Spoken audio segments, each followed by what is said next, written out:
Welcome back to the podcast. Hey Janis, how are you? I'm good, thank you.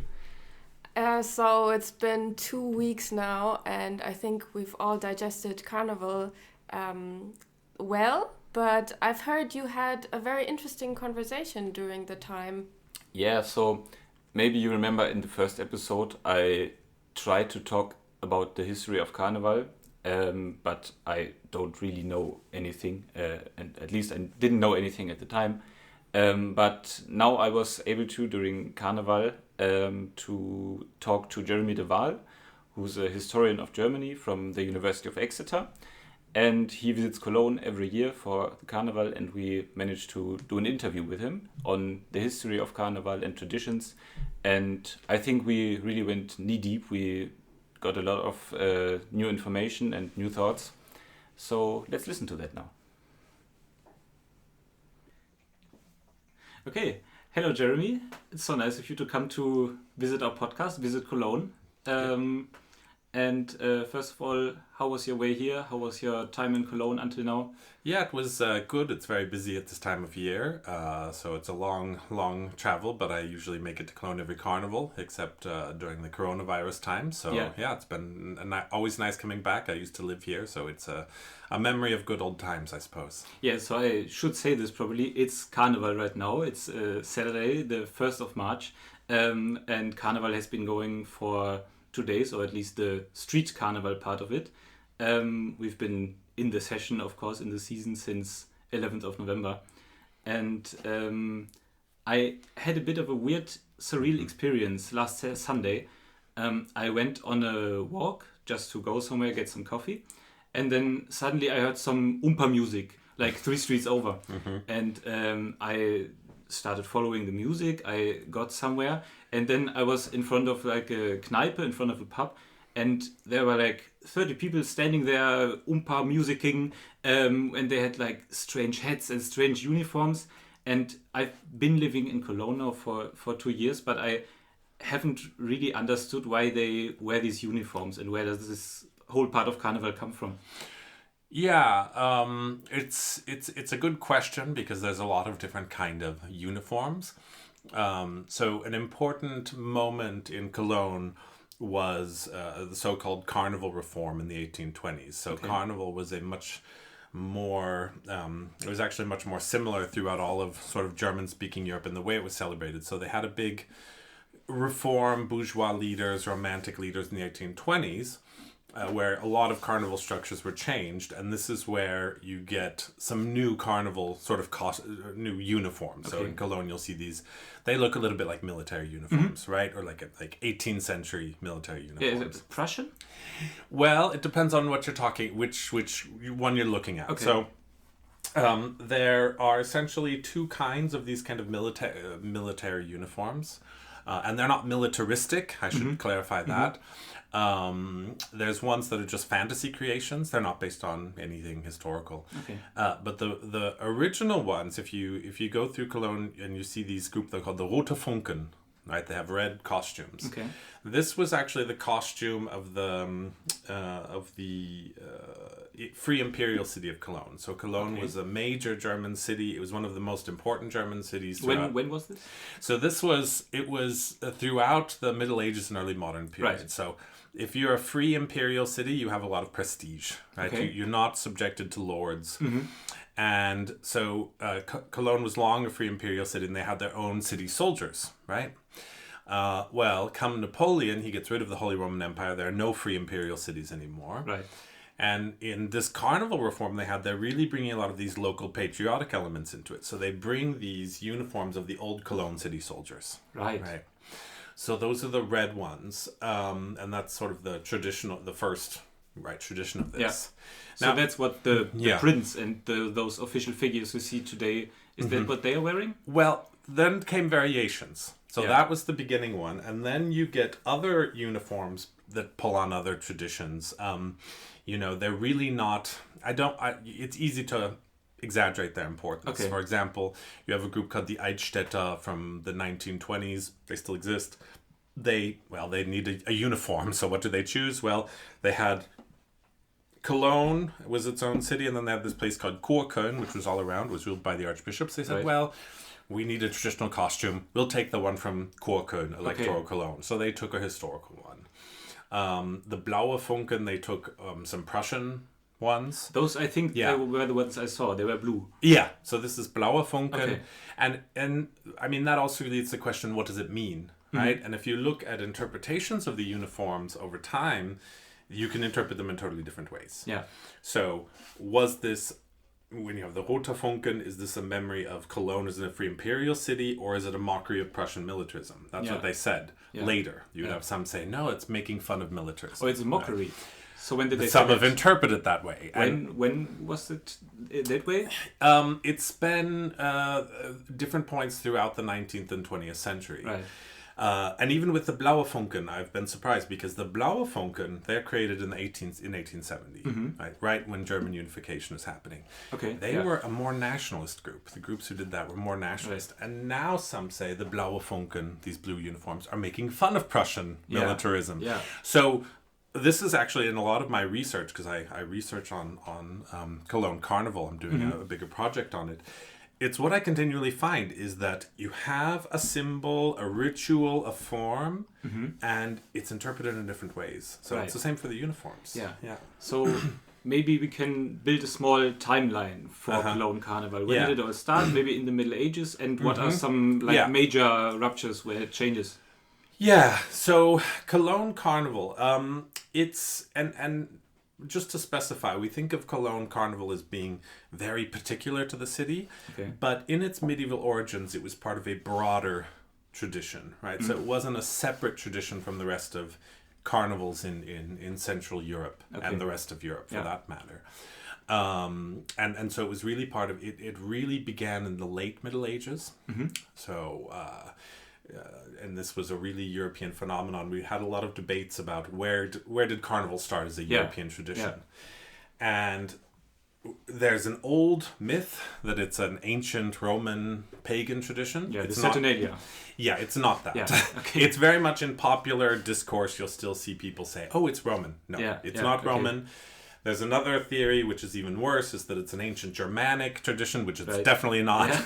So you can see those sort of myths in popular discussions, but scholars have shown it emerged in the late Middle Ages, or high Middle Ages, late Middle Ages. So we can note that they're not heathen, not Roman. Not heathen, not Roman. Right. But in Cologne, you have the first evidence of Carnival in the 14th century, but the nature of the evidence shows that it was already being celebrated. So the first mention you have, I think, is in about the 1340s, and essentially it says, no more city money will be used for celebrating Carnival. Okay, right? Which means it already happened. So what it shows is people had already been using city funds to celebrate Carnival. So it was already established. It was already official. That's very interesting too. Yeah. So and the issue is sources for the early period are very rare. So you kind of have to look across different Carnival traditions in Central Europe. But what is clear is that in its early form, Carnival was really seen, particularly by the late Middle Ages, as sort of a representation of sin. You do everything sinful, right? So I think the most convincing theory about how Carnival emerged is that you have this 40 days of the fast, right? This is Lent, that precedes Carnival. And everything you can't do during Lent, you do in the preceding days, right? So sexual restraint. Marriages happen during Carnival because you can't get married during. You're not supposed to have sexual relations during this period. Eating meat, eating eggs. They have big markets that come up from this, and it becomes ritualized into Carnival. So the gluttony aspect, the gluttony, all of that. Essentially, anything you can't do on Lent, they'd have Turniere. I'm trying to think of the tournaments. Tournaments. Yes. You couldn't have during Lent, so they happened during Carnival. Right. So it kind of became festivalized. So that's Lent leading up to Easter, just for context. Leading up to Easter. And for example, what do you do if you can't have meat and you can't have eggs for 40 days? Well, you butcher all the chickens. Because you can't have all the eggs, right? So there's this gluttony of meat. It's just this rationality. So it doesn't go bad. So it doesn't go bad. So you don't have all these eggs. You get rid of the chicken population. Then you have to eat all the chickens, right? So it's this moment of mass gluttony, and the church really depicted it as representation of sin. And you see this in a lot of different carnival symbols and figures. This idea of sinfulness, vanity, gluttony, this idea that humankind is really corrupt, and you can't help but do that, but then we leave it on Ash Wednesday. Yeah. Right? Yeah.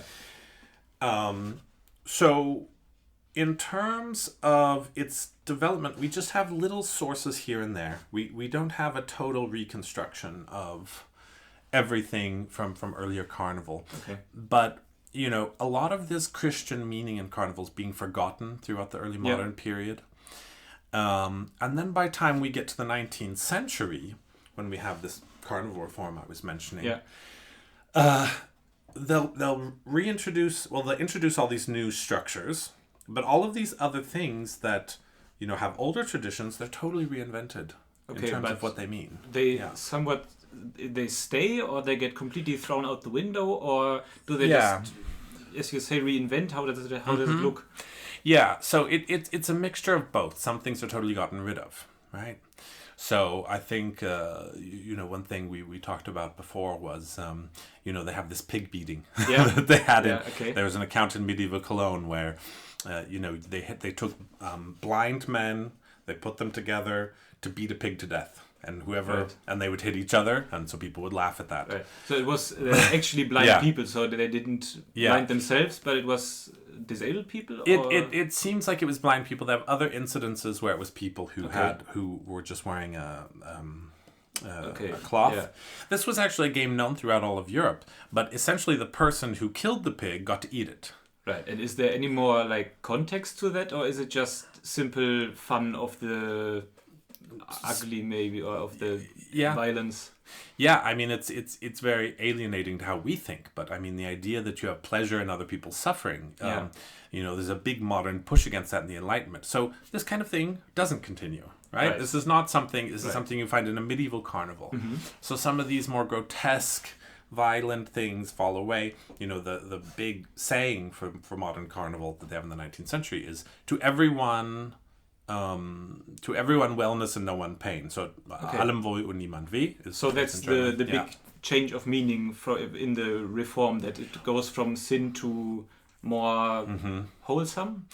Wholesome, I don't know if I would use the word wholesome, but the idea is you shouldn't, at least the ideal, not that it doesn't happen, but the ideal of modern carnivalists is you should not take pleasure in the suffering of others. Right. Now, it happens. Yeah. But the ideal, I mean, if you compare medieval carnival to modern carnival, the ideal is different, right? Okay, yeah. But in terms of things that are different, or this sort of the same figure, but take on a different form, there's a lot of them. In Central European carnival, you have this figure of the jester, so the narr. Mm-hmm. If you look at the narr, or this jester figure in medieval depictions, he is the essence of sin. He is this monster figure. He commits all kinds of sin. It is basically the embodiment of sin. Right. So this jester is in the medieval carnival, walks around as a figure and is in the streets, or how is he represented? Yeah, so there's a lot of it will be in the streets. It will be in sort of parades. It'll be associated often with the devil. Yeah. You have this genre that's connected to this called Narrenliteratur, and basically the jester is used to kind of catalog every sin that's possible. Yeah. So the Geldnarr is the Narr who likes money and he's greedy. Yeah. And you have all these different kinds. Okay. Right? When you look to 19th century Cologne, he is this figure who spreads goodness and he fights the good fight. Right. Which is, by the way, also another thing that you have in modern and pre-modern carnivals. Is this idea of the carnival battle, right? Yeah. You'll have mock battles fought in carnival. Yeah. Well, if you look at medieval carnival battles, who's the battle between? It's between carnival, which often led by the devil, in sort of these mock battles. Yeah, yeah. And Lent. And Lent, right. Representation of holy figures. Yeah. Well, you come to modern Cologne, 1820s, they have a battle. It is Held Carnival, the hero carnival. That's now called Prince Carnival. So that's the continuation of the jester, the Held Carnival? I wouldn't say he's the continuation of the jester, though the jester appears as well. Yeah. He's kind of more like a monarch figure. Okay. Right? So you think of these sort of state metaphors where you often have a king Yeah. in Carnival. So he's more like this. But he leads figures in this mock battle, where who's the villain? It would be... No, I thought of the French occupation. You could imagine that. You could imagine that because that was a big issue. Yeah. But no, I mean, it was negative emotions. It was okay. this figure called Griesgram and Muckertum, which is Okay. like curmudgeonry and bad. Right. And what happens in the ideal late medieval version of the battle, Carnival's defeated and the holy wins out. Okay, yeah. Well, in this case, it is positive emotions fighting against negative emotions. Yeah. And they portray the victory of joy. That's Yeah. the Carnival Yeah. theme. So you just see how these continual forms, I think part of the history of Carnival that's been forgotten, at least in Cologne in the German context, is, these forms are there. They get totally reinterpreted. Throughout Right. time. Throughout time. And I mean, a lot of people have focused on this reform period because it comes in the 1820s. Yeah. And they look at things like new figures and new structures, which are important. You get new societies, organizations, and these kind of Yeah. things. But one thing I'm personally interested in is how do they interpret the same thing in completely different ways? Yeah, Yeah. yeah, that's interesting. So the church, especially in the medieval context, I think, how did they pose themselves in relation to Carnival? Because if Carnival was a representation of sin, and not only a representation, but a living of sin, kind of, did they do anything against it? Did they allow it? How was that real fight, maybe? Yeah, and it's a really good question. It's a really good question. Because, first of all, make a difference between the Catholic Church and the Protestants, because the Protestants get rid of Carnival. They sort of stamp it out. But that's not Cologne. That's not anywhere Cologne. else. In Right, Germany. so that's everywhere else. So when it comes to the Catholics, they're neither always fully embracing of Carnival, nor are they totally rejecting all the time. Okay. It's this sort of dance that they do with it. And I think it's helpful to think about the history of religion, where in the Middle Ages, you have the dominance of a strain of thinking that goes back to St. Augustine. And that is that humans are inherently sinful. Okay, yeah. Trying to get humans to not be sinful is very difficult. And that's the task of the church? Or? It's the task of the church, but, it's almost as if some of this stuff is inevitable. Okay, yeah. Right? Now, there's this sense that the clergy should be held to a little bit of a higher standard. But there's this sort of toleration of it's sinful, but, we can't totally stamp it out. In other cases, they do try and stamp it out. Right. And it doesn't work very well. Yeah. Sometimes, so what you have really into the 1500s, 1600s, you get a growing emphasis on discipline. So they're really trying to discipline it more. Right? It's this fight back and forth. Yeah. And you've had the church at different points try and get rid of it. It didn't work. Most recently in Cologne, people would be surprised, but in the 1920s, 1930s, that some in the church were saying, get rid of Carnival. Yeah. We hadn't celebrated it during World War I. This is our chance. Get rid of it. Yeah, okay. Now they've made more peace with it. Yeah, So yeah. it's an interesting question. Yeah, okay. So, and after those reinventions, those modernifications, how did it go on? You said in the First World War it wasn't celebrated. How maybe this ties into the book you published January this year, I think, on the term Heimat and the understanding of local communities after the Second World War in Germany. Yeah. I had a short look into it, but I couldn't, of course, pass it all. Yeah. But I saw you wrote something about Carnival there as well, how it re-emerged maybe after the Second World War. Yeah, so that was the project I've just finished up. So at the moment I'm working on a longue durée study of Carnival, looking through the lens of the history of emotions. But in my previous book, as you mentioned, I'd focused on the concept of Heimat, and I'd looked a lot at the city of Cologne. Yeah. And what I was looking at there is this connection of and Heimat, for those English-speaking listeners who aren't familiar with the word, it means a sense of sort of local and regional belonging Right. So a direct translation would be home, but that doesn't home. really... It's better, it's probably more accurate to say a sense of home in a local place. So we would say in English, to feel at home in a place. Maybe that gets a little bit closer. But what I was looking at after the war was how people thought about this concept. And in Carnival, there was a lot of stuff going on. So the Carnival had been interrupted during the war. So World War I and World War II. So nothing. No Carnival. And the city, so Cologne is 90% bombed. Yeah. Right? It's completely decimated. It looks like a hellish landscape. Yeah. And both the city and the church are saying, we don't celebrate Carnival. Times are too serious. Right. People start celebrating in the rubble. Right. Right? They start saying, and the word they continually use in connection with Carnival, and it's a German term, Lebensbejahung, which is life affirmation, right? This idea of we've looked death in the face, everything around us is a negative emotion. Yeah. Carnival gives us this momentary healing moment. Right? Yeah. And a sense of reality, we exist still, we're still we here. Exist, yeah.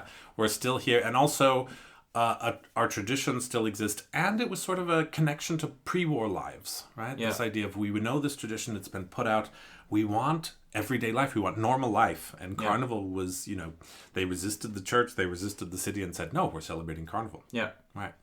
And the Allies allowed it to happen because So, but also what I was interested in the post-war period is how they looked to the values of Carnival. I mean, many said, Carnival's about democracy. Funny enough. Okay. They said it's about breaking through rigid hierarchies. It's about freedom of communication. It's about tolerance towards one's fellow man. Very aspirational, but I thought I was interested in these kind of definitions about Carnival as these kind of things. Yeah. And I think the connection of Carnival to Heimat is still very strong in some Kölners.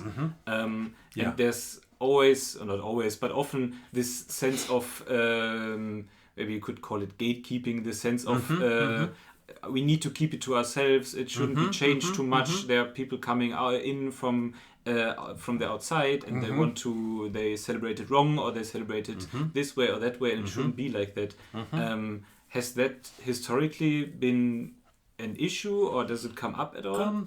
Well, you do have some who are sort of, they try to gatekeep, but Carnival doesn't lend itself very well to gatekeeping because people get in. But what I found was interesting is, not everyone viewed Carnival that way. I mean, to say it's part of our local tradition doesn't necessarily mean you have to exclude other people. Yeah. And what I found in the post-war period is a lot of people were saying Carnival is part of our tradition, but it's part of our tradition which integrates new people. Yeah. Right?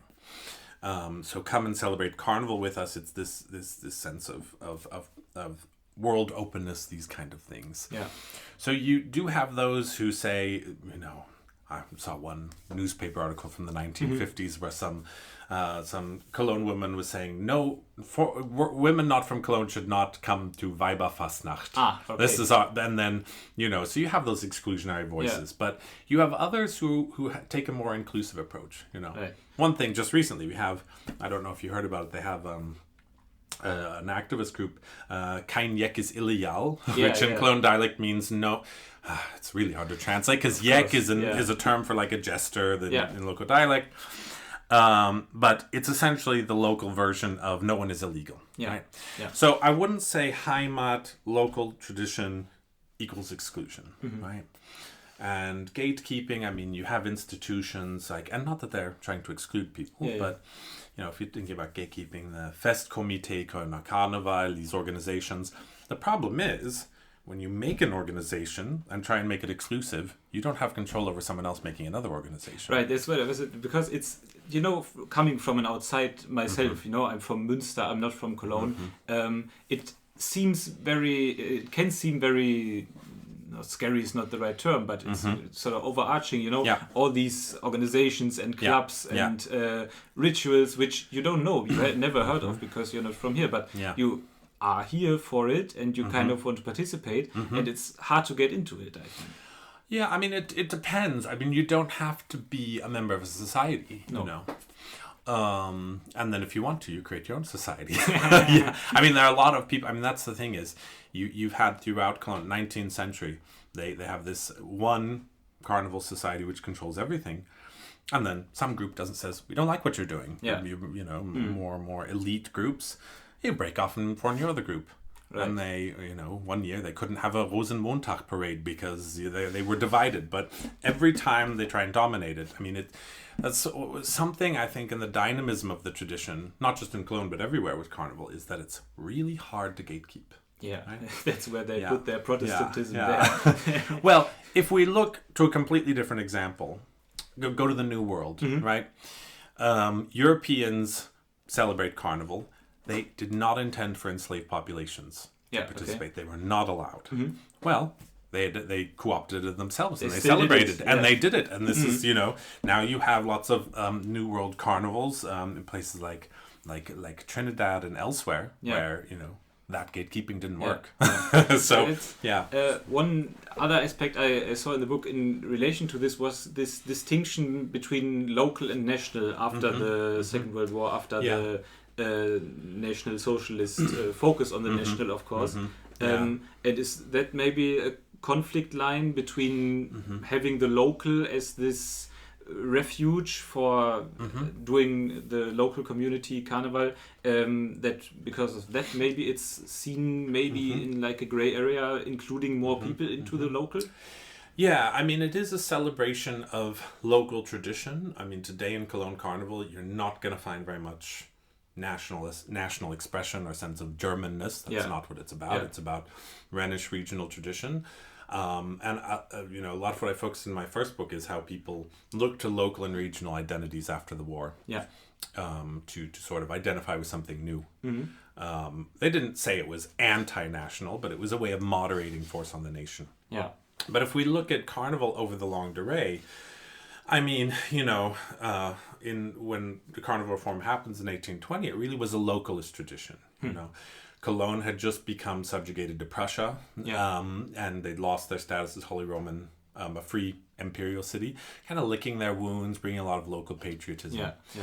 When we get to unified Germany, we do get some people trying to push some nationalist stuff into Carnival as well as localist stuff. I was going to ask that because parts of the Carnival tradition are, of course, sort of formed by this occupation of the Napoleonic French, and if there was any rekindling of that in the perceived occupation after the Second World War. After the Second World War, I mean, it's a lot different because, you know, the hostility towards the Western Allies dissipates extremely quickly. Okay. Much more quickly than you would expect.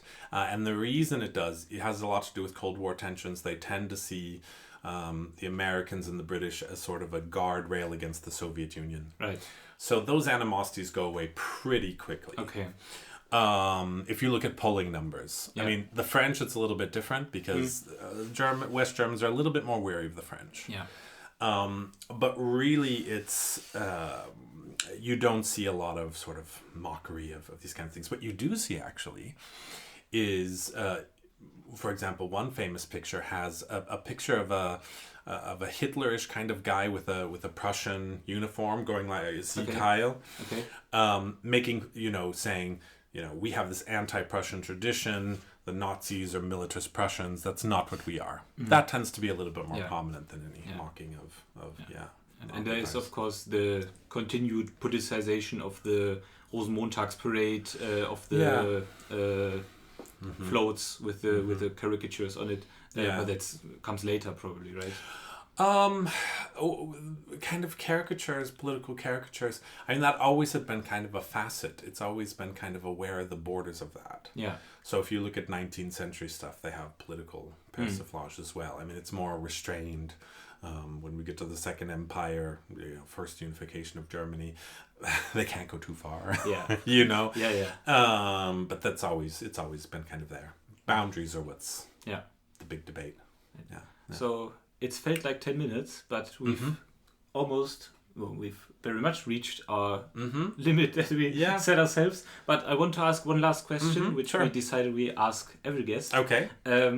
If you go for Carnival, or maybe when you go for Carnival, tomorrow or in a few hours, what's your costume? What's your go-to? My costume. Yeah. I need to be more creative with my costumes because I've gotten a little bit of rut of always going as a pirate or a sailor. It's not bad. It Yeah. fits you, I want to say. It fits me, I suppose. I used to, when I started, I was starting to research the history of Carnival, and they had this card jester with like the playing cards, and so I had all this elaborate playing cards, and annoyingly you get really crowded here, and the playing cards sort of dispersed around the crowd. Yeah. You have to think about these kind of strategic things, Yeah, but I'll get out of my rut of these two options soon. So Thank you very much. all right, thank you for having me. I wish you a very good carnival. Yeah, thank you. Kolala. Kolala.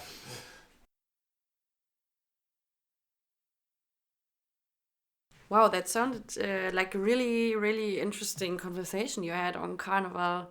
What a funny coincidence that he was in Cologne for this time. Yeah, it was great. So, Jeremy, if you hear this again, thank you very much for coming and telling us all this interesting stuff. I think I got a